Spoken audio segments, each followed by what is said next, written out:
وقيل غير أنا اللي مازال ما جربتش شوكولا دبي.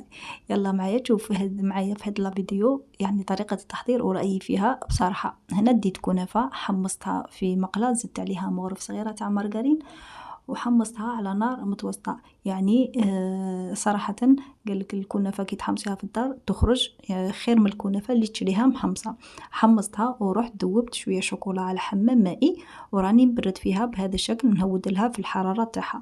ومن بعد ضفت لها نصف ربع الكمية تاع الشوكولا، ونحاول نبرد هذيك الشوكولا باش ما تجينيش قاصحة في ليمول.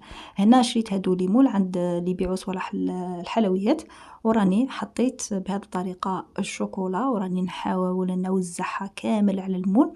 ندير طبقة يعني ما تكونش غليظة بزاف، ونحاول ندير قاع في لي كوتي وقاع في لي كوتي هكا باش تجيني الحبة مسقطة وتجيني الحبة شابة. هنايا خليتهم يبردوا، نقلع هذوك الزوائد ونخليهم يبردوا.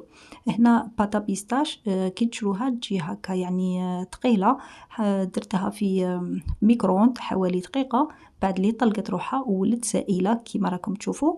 زدت 3 ملاعق كبار للكنافة وراني نحاول نخلط فيها. يعني لازم تزيدوا شوية لاباط بيستاش باش تجيكم بنينة، وحطوا كمية لاباس بها، عمروا بها هادوك ليمول. بهذه الطريقة هي طريقة سهلة وبالخف توجد.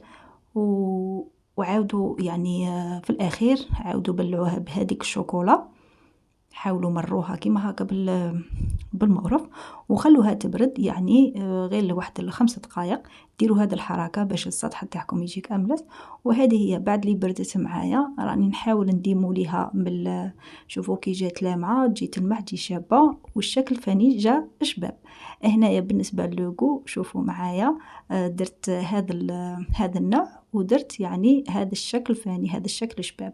شوفوا معايا كي جات شابة فريمون تستحق التجربة. ننصحكم تجربوها ولو مرة في حياتكم. اشروا يعني الصوالح يعني اللوازم وسيوها في الدار وأكيد راح تعجبكم. بالنسبة للوغو عجبتني وعجبت مام أفراد العائلة.